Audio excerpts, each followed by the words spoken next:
Not too long ago, I held the notion that sitcoms as a genre had somewhat run their course. But being a fan of them, I was happy to have been proven wrong by Lovesick, a British sitcom just renewed by Netflix for its third season. The series follows Dylan, played by Johnny Flynn, a 20-something who is diagnosed with chlamydia, as hinted at by the current title, and slightly less deftly hinted at by the previously abandoned title, Scrotal Recall.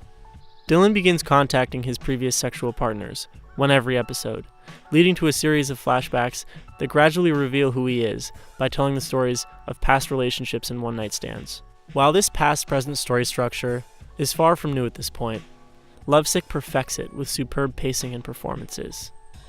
The episodes all move along quickly, bouncing abruptly from scene to scene, and rarely ever feel sluggish or tired. Part of the reason for this is the willingness of the writers to stray from a concept that could have easily held them hostage. Dylan's chlamydia is referenced and joked about with impressive restraint for a show that could have easily spent most of its time being forcibly crude, and merely serves as a way to introduce us to a host of ex-girlfriends and hookups, each of whom carries a somehow consequential story. Even this one-girl-per-episode format seems inessential to the show as a whole, and the writers are wise to begin to stray from it in the second season. Dylan's flatmates, Luke and Evie, bring an electricity to each episode, complementing the deadpan, laid-back acting style that Flynn brings to his character. In fact, Dylan might actually be the least interesting character in the show. For a protagonist we're supposed to get behind, he just comes off as a bit, well, dull. Dylan's flatmates get way more of a backstory than he does. We gradually learn about their careers, aspirations, and fears. Evie, we find out in a flashback, loses her father, and decides to sell all of his belongings in a flea market to support her struggling career as a photographer.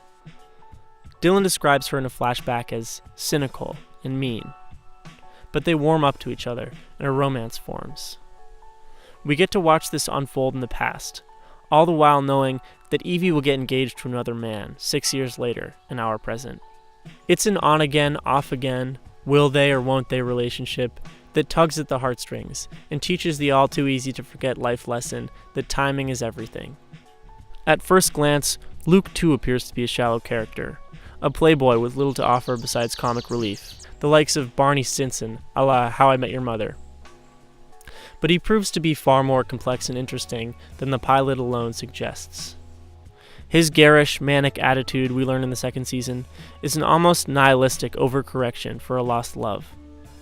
This too is far from uncharted territory when it comes to plot devices, but it feels believable, and gives context to many of his actions, including the love that he shows for his best friends, Dylan and Evie. "It's not too late to say something," he tells Dylan at the end of the second episode, as they visit Evie's engagement party. Luke clearly cares about his friends very much. He even has a kind of existential crisis at the end of Season 1, which took me totally by surprise, and cemented the idea that this series is far more than just comedic fluff.